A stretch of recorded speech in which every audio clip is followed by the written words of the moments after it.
Good afternoon, Race Talk followers.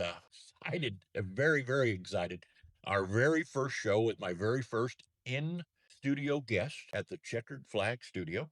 Um, I'm going to be getting to our guest. I've been hitting around. Everybody kind of knows who it is. But I just want to talk about, I want to apologize to you guys. I haven't been online much here the last couple of weeks, going through some personal stuff with my mother and here with our guest. So let me introduce you guys to the 2025 USRA Modified Champion, Regional Champion, and I-35 Champion. He was also the USRA in 24 Central Regional Champion. In 23, he was the late model champion. In 21, he was the IMCA, excuse me, I don't know why I've got IMCA on my mind, but I-35 Speedway modified champion, has two I-35 championships in the Grand Nationals with 6 feature wins. He's a son, a husband, and most importantly, a brand new father. I want to welcome Huston Johnson. The moose is loose. well, Houston, you know, I've been in the racing in Kansas City since '06, almost 20 years now. Known who you were, watched you as a young driver, but don't know that I really got a chance to really know you. And I kind of feel like some of our fans may be that same way. So that's all this is. We're going to relax. We're going to have a conversation. And we're going to talk about your amazing season in 25. But we're going to talk about a little bit of history, where you come from, all that good stuff. Most of us all know your dad, the promoter of I-35 Speedway, Mike Johnson, and your mom, Kyle. But I just wanted to get an opportunity to get to know you. And then you really had some cool stuff happen this year. Winning the championship, the national championship in the A-Mod. Also got to make a trip to the Dome for the first time. That was probably pretty cool, racing in December. So let's just kind of start it off with, because I like these kind of questions. What's your first memory of going to the races? I'm talking about dad or grandpa or anything that might have happened there. That's what was that first memory of being at a racetrack? I mean, the first time I was at a racetrack, I would have been real little because my dad raced Grand Nationals and stock cars, I-35 back in, I think it was the late 90s, early 2000s, because I was born in 99. So I know like there's pictures of me playing between the trailers and the dirt with little cars and stuff. But then he got out of racing for a few years, and I mean, I had no interest in it. Mine would be one winter, my parents bought a racetrack, bought I-35, and I remember going up there in the snow, and they were, cleaning a bunch of stuff up because I think the track was closing down. And so I think that was probably back in, I don't know if it was 07, 08 area. And then just found myself at the racetrack every Saturday from then on. And, I just remember sitting in the little suite up at the track watching. I mean, I was kind of interested in racing. I didn't know who anybody was. Just, of course, I'd cheer for the fast ones. And, Sure. I'd play around with some other kids at the track. And I don't know that I was super interested in it as first. But then as time went on, I grew as a race fan watching it. And then that's what I'd look forward to every week. You go to school Monday through Friday, and it'd be like Saturday's coming. And I was excited to go, hang out, run around, spend the whole day up there, messing around on four-wheelers and stuff like that. So that'd probably be my first memory, was working, messing around in the snow up there during the off season as they were, trying to, get the track up and running. And then just, Well, it's still a pretty cool memory. I Yeah. mean, because you've been there since the start of your, I'll call it legacy, your mom and dad's legacy at I-35. They've been there now almost 20 years. It's up there. Yeah. Yeah, but I mean, but that's to be a promoter in Kansas City that long. And it's an iconic place. So to start out your career there. So then what was it, dad pushing, or was it you and your brother going, "Hey, we want to do this"? How did that all start? So back then it was, you had to be 14 to start racing. And I was a year younger than my brother. So Gotcha. he started in the Grand Nationals when he was 14. I don't remember ever really getting pushed to do it or anything. So my dad, like my parents bought the racetrack, but my dad also had some Grand Nationals still. Sure. He had two cars that Different people would drive for him, whether it be Gene Claxton, Buzzcaster, Brad Whitney drove for him some. Can't even think who else, but so he had cars. And then my brother started racing at 14, and I had to sit another year. I don't know what made me want to do it. I just, everybody else did it, and So, yeah.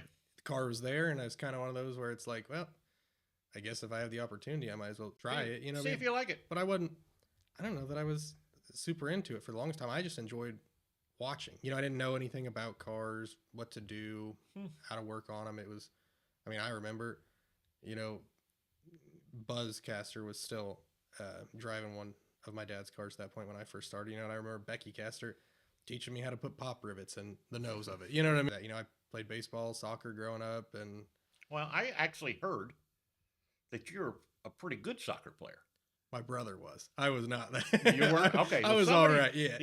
He was Uh, good. I always played up in sports because Gotcha. we were a year apart, and I don't know, just I wasn't the greatest at it.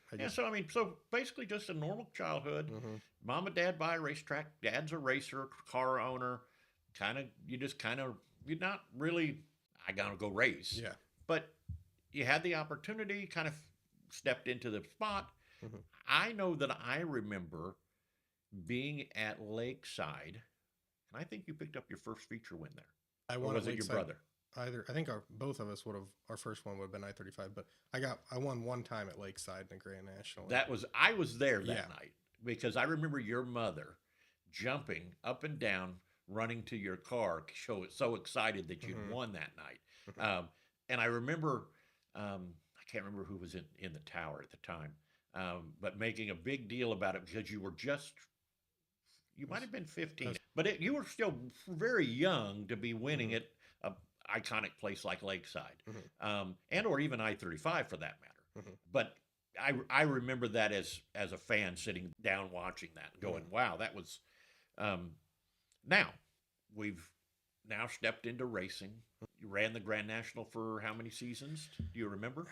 So I ran it, probably 3 years, and then the third year I think I got a modified as well, and then I was out of the Grand National for a year, just trying to focus on the modified. Was still really struggling in it, and then eventually the Grand Nationals turned into limited late models, Right. up at I-35 and stuff. Have you ever ran a B mod or anything differently? I'm talking as running deal. You've been an A mod guy from the get go. Yeah, I've never sat in somebody's E mod, B mod, Gotcha. stock car, ever drove anything like that. I've only ever drove a Grand National, an A mod, and then a late model. So transition into the A mod. A mods at that time would that have been Was my first year, 2013. I would have been 14 in 2013. It was just an old, and then I think, then it immediately went to USRA at that point, and it was just an old Hughes car is what I Right. started in, and I didn't know how to set it up, anything like that. I just Sure. trying to figure out how to get it around the track, and I ran in the back for years. You know what I Sure. mean? Oh, Like, yeah. I really I- struggled. I didn't even know if. At one point, I started questioning if I was if you should were- even be in an A mod, anything like that, right? Right. And I it's not think- the most fun to always run around in the back, like, I but think- I've been there. Well, but I think all racers, to get to the level that you're at today, I think you have to go through those. Because I Mhm. remember going through those. I raced 10 years and ended up stepping down a class before I finally found my spot. Yep. And then I started winning all the time, and it was like, what in the world? Sometimes it just takes getting that confidence and having some good wins, and then surrounding yourself with some really good people that you're not taking advice from every person out Definitely. there. That you focused on one person and you're going, okay, now what are we doing? Because we were talking about it earlier. It's really easy to throw the kitchen sink at it. Yep. And then when it only needed a quarter turn and you'd have been fine. So where did the 97 come from? That's your car number. It's something you've ran since Yep. the very beginning. Was that dad's number, grandpa's number? So my dad and my older half brother raced back in the late 90s, early 2000s, and my dad was 97 or 98, and my older brother was 97. So that's why they picked those. Who knows? Who knows? But you picked them because it was That's- kind of your family's number. Yep. And then before we started racing, I always thought I was going to be 98. That's what, like, we, you know, duct tape numbers on bicycles, mess around, Sure. little go karts, four wheelers, stuff like that. And I always had 98 on my whatever I was messing with, and my brother had 97. But he was a year older, and when he started racing, I don't know why, he picked 98 all of a sudden. I think because of my dad's number, and he was born in 98, so it made more sense. Sure. So then I was like, well, I guess I'll. I was very tempted at one point. I remember to pick 24 because I was a big Jeff Gordon fan growing up. Wow. Okay. But I picked 97. Doesn't it would have made more sense that I picked 99. I could have said, you know, the year I was born, but Right. 97 was a family number, and that's what I went with. And I'm not gonna switch it now. You know what No, I mean? no, you've been doing it too long. Yeah, no, and I get it, but there's always, it just never fails. There's always a story behind the number. For me, it was my grandpa's, and so as I did the same thing as a kid. It was on every sports shirt I had, every dirt bike, same thing. So I totally understand. What's we've talked about your family history and your dad racing. I didn't know you had an older stepbrother that raced also. You started out in the Grand Nationals. Was that because it's what you had?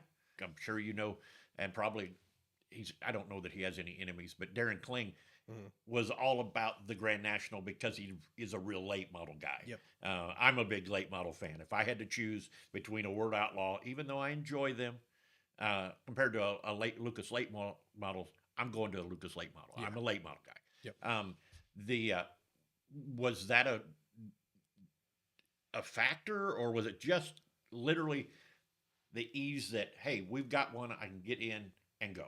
Yeah, I think, I mean, that would probably be the main thing, is that's what my dad had, right? Sure. But I think one of his reasonings too is, like, they were, I mean, suspension wise in today's world, no, but they were the most. He didn't want to start us in like a hobby stock or something like that because the steering's kind of different on those, right? Like, Totally different. It was the most full body, normal race car that, like, so it was like, might as well get tossed in the fire and race a fast car and see if you can figure it out. And Sure. I think that probably helped, you know, speed wise. I mean, I just kind of learned and there were a lot of good guys in that back then. I remember Chad Clancy dominating those cars for a long time. Yeah. There was a bunch of those guys. Kerry Davis, Tim Carrick, all of those guys at one time were in a Grand National before stepping up into an A-Mod. So, yes, hands down. And I agree with you. I think it was a great stepping class because you could run 3-link or 4-link. So you got you had to run a 4-link in an A-Mod to be competitive. Yeah. And so it kind of helped you get the understanding of what this bar did and what that bar did. So I get it. I think was probably one of the best stepping classes to the A-Mod. And I think it was one of those where, you know, his thought was, you know, E-mods and different things like that are a beginner class, right? But that's also where you tear a lot of stuff up. Oh, you do. And so, you know, I knew it taught me probably better car control, and I was racing around really good guys, and my goal was not to get in their way or tear them up for the longest time, right? And so I think that probably helped. And it's like, you knew when you're actually, it's one thing to watch, but when you're actually on the track with the really fast guys, you know the speed that you have to get to. So I'd say that was, and then I would say that because he had the cars. Sure. I mean, that's probably why. Sure. Grand National. Well, it makes sense. So let's move ahead. I mean, you've moved into an A-Mod. You've went through the years, as you said, where I was running in the back, things weren't happening, and then all of a sudden, and we can say this too, and the A-Mod classes been this up and down. Sometimes the car counts are 20, 25. The next time they're 10, 12. You're bouncing back and forth. I will say this. It's nice to see some racetracks trying to bring them back. I know we're going to be having it at US 36 along with 35, and then also at Central Missouri Speedway on Friday nights. So I'm excited to see. I've already heard of guys building cars to go A-Mod racing. So I'm excited because I think that's good for the sport. Yep. And really promote those, making those car counts better. So we go from there. You start really, because I'm looking at your stats. You start really making some headway in 23, picking up some wins here and there. 24 comes along and you win this. You win the USRA Central Mm-hmm. Region Championship. Don't win the championship, the big stuff yet, but Mm-hmm. you're making that step up. Mm-hmm. What happens in the start of 25? We talked about it earlier. You had this MB Custom you were running. You got this new Bloodline car from Terry Phillips, or 20. Excuse me, 24 moving into 25. So I think in the end of 24, I won the Central Region, and then I ended up fifth in national points. Mm-hmm. And I just didn't win enough. I've always been pretty consistent. I try not to have DNFs. You know what I mean? Sure. If you're points racing, Yep. DNFs are gonna kill you. Well, I got to looking, and I wanted. I don't even remember how many I wanted. I think I won like 12 or something like that in 24. And I was like, to win a national championship, you're gonna have to win in our area. The way they calculate points and stuff, you're gonna have to win, upwards of at least 15, if not towards 20 races, because Sure. those guys up north have bigger car counts and whatnot. So I I got that bloodline. I wrecked it at the end of 24. Bent the front on it. So then I stopped racing it for the last month of the year and jumped back in the MB Custom, and I won one of the prelim nights at the Nationals down at Lucas and stuff. And there's nothing wrong. I still have the MB. I didn't buy that first bloodline directly from him, but he was very willing to help.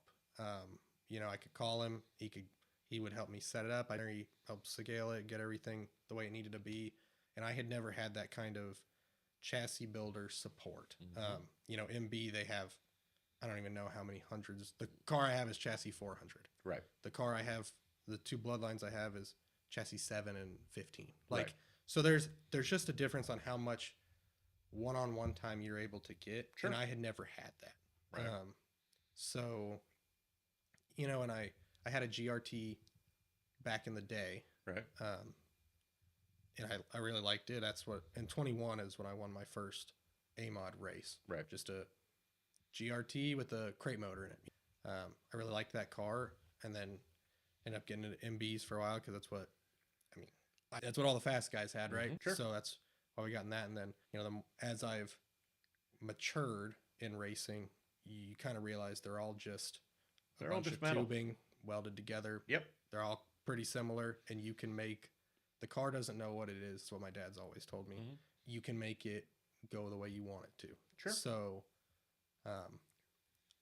I like the way the bloodlines drive. I like the support from Terry Phillips. Mm-hmm. All his guys are real helpful, and I just think it suits my driving style a little more. I'm not, I just like to momentum more. Everybody's into a J2 right now. That's the Mhm. big chassis. Everybody's chasing a J2. Yeah. I've seen some guys in J2s that had no business being in J2. Yeah. And frankly, they were faster in whatever they were in before because it just didn't fit them. And I think that there's a huge, if it's working for you, and you can make it happen, I think I don't chase it. I think what helped me get better was he's my crew guy, Tony. Like, for the longest time, he just preached to me, like, you got to stop blaming the car at some point, and you got to look in the mirror and realize that I'm the one, like, it doesn't know what it's supposed to do. And I think nowadays a lot of people, I get kind of tired of listening to it. It's like, oh, it's the car's fault. It's not doing this. And I'm like, somebody like a Ricky Thornton or a Kyle Larson, like, it doesn't matter what chassis they get into, how old it is, they're going to get it around the track better tthan anybody else. Mm-hmm. You know what I mean? So They are. I think nowadays it's like a lot of times, I don't make hardly any adjustments. It's more of if I didn't do well, it's like, well, I didn't enter everything starts at entrance in the corner Mm-hmm. and scrubbing speed before you ever Yep. get there. And, wheel spin, Mm-hmm. tire movement, tire momentum. Like, it's all, I just try to be the most efficient behind the wheel. Mm-hmm. And, if your car won the week before and all of a sudden it's nothing's changed. Well, you probably didn't drive it the same. Like that's the point I've gotten to, and I think that's probably helped me the most is stop blaming the equipment. Right. I mean, I've got very good equipment, but just about everybody does nowadays too. Oh, You know what I sure. mean? Like No, I think you have to have it. everybody's stuff is so equal. It is. I think, in all honesty, it's probably the most equal that it's been in a long time. Mm-hmm. I think that, at least in the A mod world, I don't know that I'd agree with necessarily in the B mod or some of the other divisions, but Mm-hmm. definitely in the A mod world, I think it is very, very competitive, Mm-hmm. and everybody's on good stuff. Yep. The um, with that being said, so we transition into 25. Start of the season, you're in the bloodline, still have the MB, pick up your first win week 2, Mm-hmm. I noticed.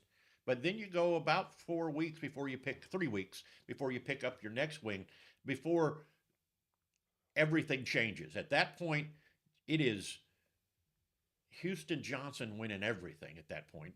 I mean, did something click? Because to win 18 features in a season is Mm-hmm. impressive. We all know that there's car counts are better here, better there, this, that, the other. Doesn't none of that makes a difference. And frankly, USRA's done a pretty good job of rewarding guys for this and rewarding taking for that and moving that Mm-hmm. around. So to still come out and win a national championship, which by far is probably your crowning moment Mm-hmm. in your career so far. Yep. And I don't think it's over by any means, but I'm just saying so far, what happened that just, I mean, kicked that off? Because obviously something happened. I would. Because I seen a seventh place finish Mm-hmm. where, I mean, you just didn't look good. And then all of a sudden, here it comes. Was it we just found a little something better? Yeah, so I would say, yeah, the beginning of that first month and a half, 6 weeks, I struggled. I think the biggest thing was uh, I have to get comfortable in a car. Mm-hmm. In those first few weeks, I was really bad about jumping between the Bloodline and the MB Custom, kind of jumping back and forth. The MB, I was comfortable in, so I was like, oh, I'll get back in it, and I won one race in it at the beginning of the season down in Tulsa, and then I thought, oh, that's, I was comfortable in it, and Mm-hmm. I thought that's why I did well. But then I went and ran at Butler, and just really sucked. I mean, I was bad. Sure. So then I was like, yeah, I just, I knew I needed to commit to one car. And the Bloodline, I think I struggled at Humboldt to start the year in it, and even up at I-35, I struggled the first couple weeks just trying to. I think I wasn't driving the car well, Right. because the two cars drive totally different. I was kind of in between how I should have been driving them, and made a couple little changes and stopped fighting the car, the Bloodline, and for me, I feel like just about everything in life, it's eventually you have like a clicking moment, Mm-hmm. and I just kind of figured out that if I momentumed a little better, and just kind of let the car walk around the track, Sure. and maintain wheel speed. I'd say that was it was probably more me behind the seat. I mean, a couple little changes to suit my driving style a little better, and then just focusing on one car, putting all my time into one, and I'd say that was probably That the was biggest moment for me was the, I think, and I may be wrong here, but when I think of Houston Johnson, and only because your dad's a promoter at I-35, I think you only race at I-35. Mhm. Well, we talked earlier, and here you go into Tulsa, you go to Humboldt. You're not a one track guy. I mean, I used to see people say that I was a daddy's one track wonder, different right, things like that, and then you know I've I've won at I-35. Obviously, that's home. I've won at Bethany before. I've won at Lucas Oil. I've won at Humboldt, sure, Creek County, Tulsa, both in Oklahoma, Lakeside. Like, sure, I mean, that's more than most people can probably say. And absolutely. yeah. No, but again, in getting to know you, and then doing some research, I got to see some of that, which if I'm being honest, it's my proudest. I'm pretty proud that I wasn't a track. I had no interest in traveling around or anything like that.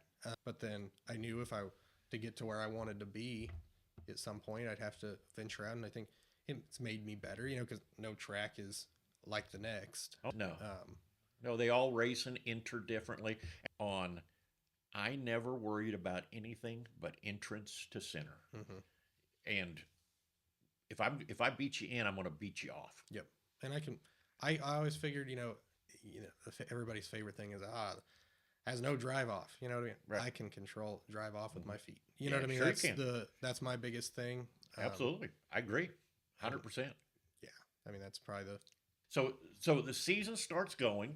It is on. I mean, if you're not winning, you're running second. Thinking that this national championship could be something that you really could obtain. so my wife and I last March found out that we were having a baby. Uh-huh. So I knew when I finished fifth the year before, I thought, man, that's, had I won some more, obviously everybody, you know what I mean? That's Sure. obviously going to make you do better. But I thought, man, if I could have just won a few more races, like I might have had a shot, you know what I Sure. mean?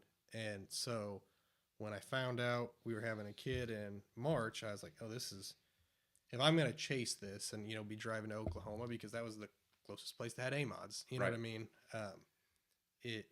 I knew that was going to be my chance. So that was my focus, or that was my goal from the start of the year. But that March and April didn't make me feel real good about that, because Sure. I struggled right out of the gate. I would say then, after those first 5 or 6 weeks, I started, winning some races and getting more comfortable. And, I figured the more laps I get in the car, I'll only get, obviously going to get more comfortable and do better. I would say probably May, June. I'd say that's probably when I thought I had a legitimate shot at it. Right. But man, it's stressful. Rick, yeah. I mean, I've points raced for a long time because I just race weekly. So you wind up being in the chase. Points battles, Yep. right? And I mean, at times, like it takes some of the fun out of it. Like it becomes more stressful. And I mean, I think one of the things that led to it is I don't think I had a DNF all year. And you know what I mean? Nobody sees how many hours you put in during the week. And to a degree, I mean, you got to perform on the track, obviously. Sure. But like, I knew that I couldn't give away important nights just off of a mechanical failure. You're going to have DNFs from wrecks, different things like that, right? But I don't think people realize how just nutting, bolting, and maintenance, and how important that is, and how many times I've known guys to lose a race because a bolt fell out of a shock. And now you're at this level, so you're taking your time and you're making sure that everything is perfect because you can't.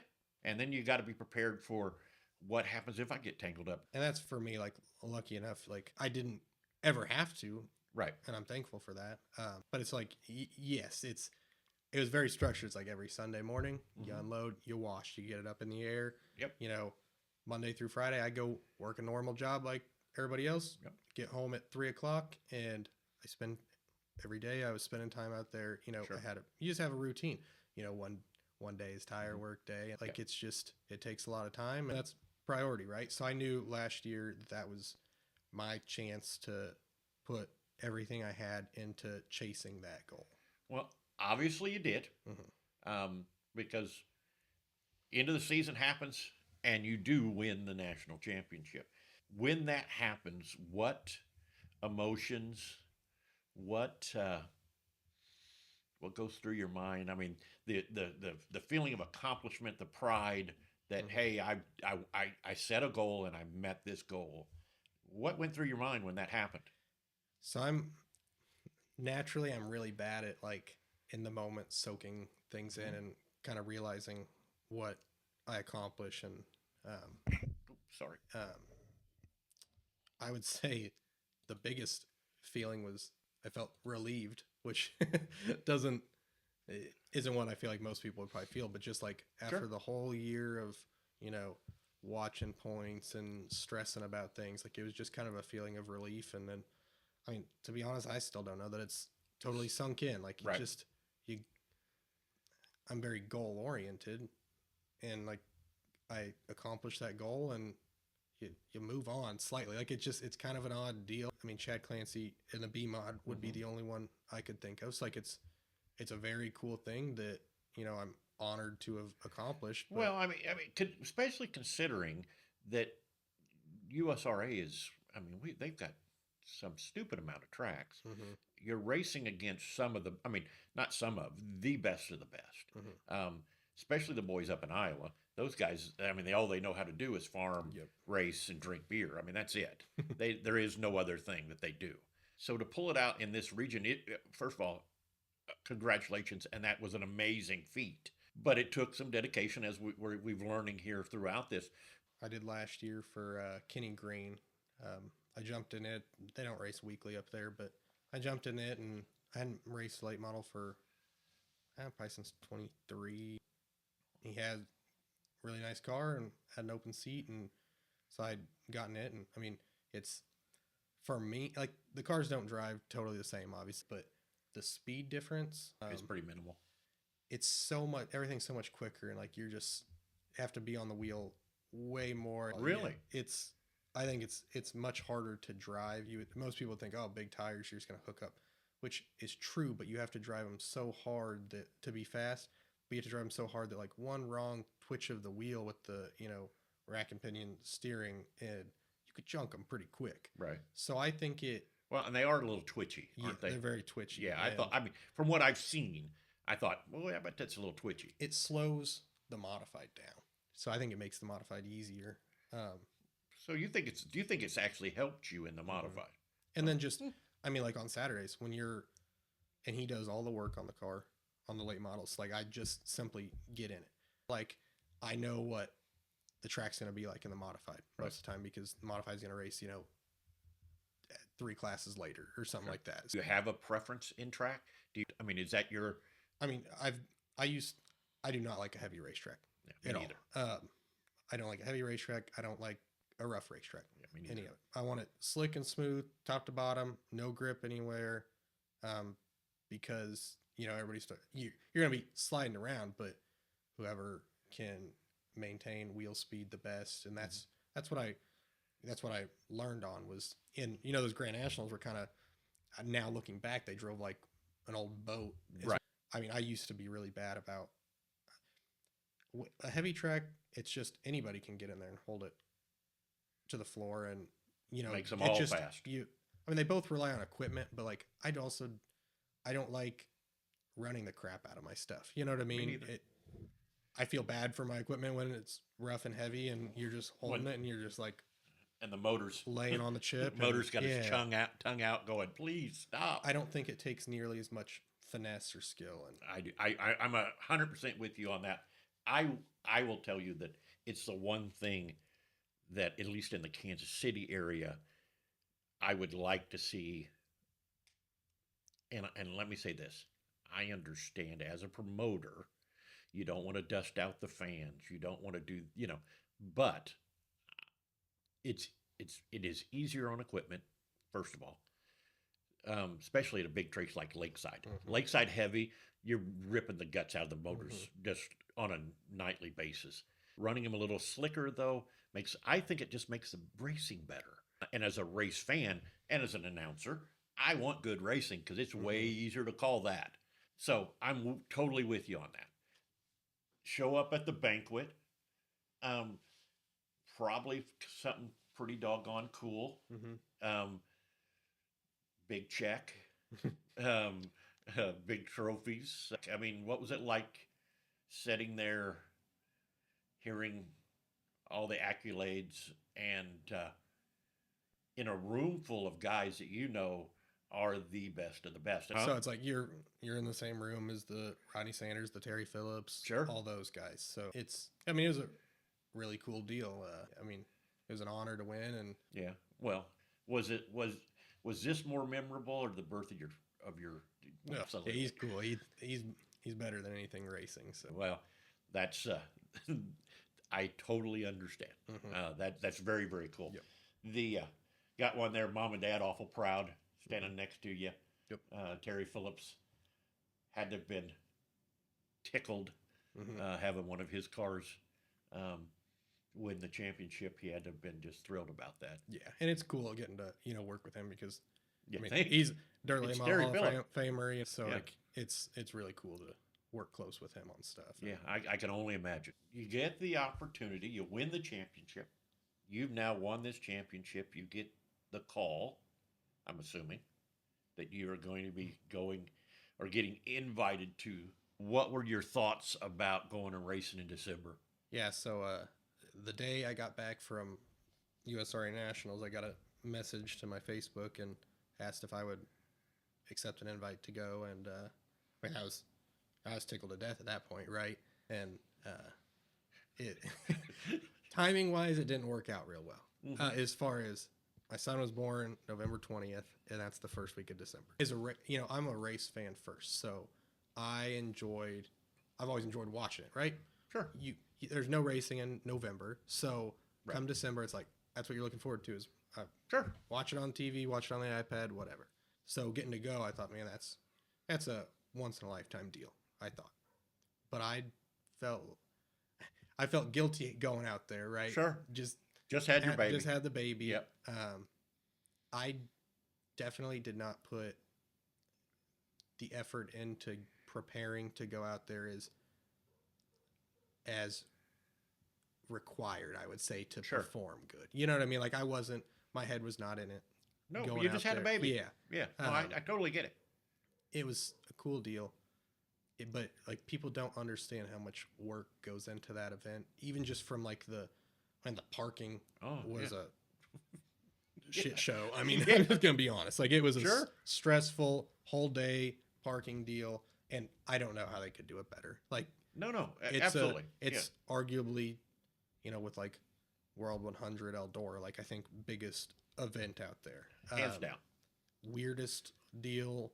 You don't get hot laps, no nothing. You just go out there and it's like, okay, lay the best time down and qualifying. And I qualified well.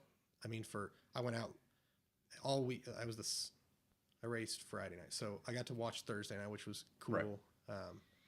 But all weekend it was like whoever went out first for qualifying pretty much was going to be your quick time because track slicked off pretty quick. And I went out like 30th out of the 32 and qualified like 17th, which was good. But then like they went out and watered the bottom right before my heat race, and I started on the bottom, and I was not nearly aggressive enough. And you race around people race around. Sure. And you don't know them. They don't mind throwing some elbows, and I was not prepared for that at all. And struggled in the heat race, and then got in a wreck on the first lap of the B feature, and it's just felt behind the whole time. Tore up quite a bit of stuff, so I called it a week then, and had too much to fix, and was going to be starting in the back of it was the coolest thing walking in. There's a racetrack in here, and it's a racy to a degree little track, but I'm not a wall punisher like some of these people. That's not how I. You're a fanatic, and I don't. It's really weird, and I was on Hoosier M30 tires, that real Or soft, very softened. So it's just like, and I had a lift arm in, and it's just a really weird, like, put a gear in you would never think you'd put in a car, and you're just hopping. Came back with the dome flu, but it was a cool deal. The parking makes you question if you ever really want to do it again. Yes, those streets are not fun. Right. And now I think like I don't think I'll probably get an invite back. I'd have to do something right, and I don't like attention really on me, and I'd love to do it right one time. And I think now just knowing, it was a stressful event just from the parking to, making sure you were in staging at the right time because you got to go drive out on the street. I feel like it was a whirlwind of an event. And you're packed in there like sardines in the pits. Sure. It was an honor to get invited because nobody from our area has ever been out there. I'm parked next to Chisholm's and Tyler Nicely, who's won UMP, national championships and stuff like that. But it was a stressful one, and it's hard on equipment, and a lot of those guys that run well, it's not their equipment. Well, and then on top of it, you're the whole time thinking, "Boy, I should be home. I should be back home with my." You know what I mean? So I don't think cool deal, but I should have been home. Yeah, or you felt like you should. Felt like I should have been home. Yeah, I hear you. Well, and I tell you what, it's been a real honor sitting down and talking with you. But I know behind every great racer, and obviously national champion. We can call you a great racer. Over the years, who do you got to thank? Tell me. I mean, I'm sure mom and dad. I'm sure but I'm just. This is your time to tell everybody thank you. That's helped you throughout your career. Yeah. So I mean, obviously, I wouldn't be racing if without my parents. Sure. They got me into racing, and I think part of what has helped me be successful is I've gotten to see more sides of racing than just about anybody. Mm-hmm. From parents owning a track to just being a race fan to my parents owning multiple tracks at one time, Sure. and then racing. So without them, and they provide me with everything I could ever need to be successful. My wife and my new son, like he's probably the biggest motivator for me to push for a national championship because I knew life would be different once he got here for Sure. the better. You know what I mean? My crew, Tony, Trevor, Andrew, like they've been with me for at least Seems a like decade. ever. You know what I Yeah. mean? Like long time. Molly Auto Group, big sponsor of mine. Carpenters Classics, Auction Company, Scobie Powerline Construction, Generational Buildings, Shane Roche Concrete and Construction, Schaefer's Oil, Bloodline Race Cars, KS Engineering, Precision Performance, Racing Suspension. I didn't know that. Sure. Well, I'd say that you've got a lot. You've had great success in your and still pretty early career. I mean, fatherhood. I'm not going to be driving to Oklahoma on Fridays. Like I was taking off work and driving down there to, points chase. I'm not going to be doing that. Like I'm going to run up at I-35 on Saturdays, obviously with my parents owning the track. Like I have some more comfortability items as close to home. Right. So Are I'll you, run are you going to come to 36 on Friday nights? Maybe a little. I mean, I'm just going to have to play it by ear. I mean, I'm not going to, stretch myself thin on traveling places. One day to its fullest extent, but now it's just not the right time. And late in the year, if I'm doing well or something and think I need to points chase, I may. Like I feel like every year I've had a goal in racing, and like this year I just don't. I'll just play it by ear and see if that's okay just have too. fun and Yeah. Well, I mean, sometimes after a year of being very stressed, very going after this goal and accomplishing it, um, it's okay to just go. We're just going to do what we want to do and have some fun again. Yeah. Because I don't think people understand how. I mean, I never won at that level, but I won championships at Central Missouri Speedway and Lakeside Speedway, and it takes a It's lot out tough. of you. It's tough. It'll age you. It- I mean, that's for how, sure it and will. it's not only stressful on me or you, but it's your Family. family's got to put Everybody, a yeah. lot of. They sacrifice a lot. Sure they do. Whether it's financial or just time. I mean, For sure. the effort you got to put into that it's a lot. It is. So Well, Houston, man, thank you so much for coming and sitting down with me, being my very first show, my very first interview. I couldn't thank you enough for that. I remember running into you. I'll be honest with you. I remember, and I say running into you, I remember asking your father because I don't know that I could have picked you out of a crowd, and you were sitting right next to us at the car banquet when I said, "Hey, I'm doing this. I'd really like to do an interview with you." Next week, I've got the highest finisher in the USRA B mods in the region, Jake Richards, and I'm going to be doing it at his shop actually um, to unveil the new J2 race car that he has. Then the following week, we have John Sawyer from the MRA Sprint Car League, which will be in house here, and then I've got another one set up with another interview set up with Bob King and Pete Howie with all the changes with Central Missouri Speedway now being under new ownership and then the new management at Lakeside Speedway. So, got a lot of things happening, but I want to thank you again so much. I have to apologize and I will get to you, but everybody gets a gift that comes and spends some time with me. I also want to thank Lisa Burlington. Lisa Burlington supplied me with all the photos that you'll see behind us here. You got to love Lisa. I'm going to be doing some product stuff for us. But again, Austin, thank you so much. We're going to see you at the racetrack here soon. good. I appreciate it.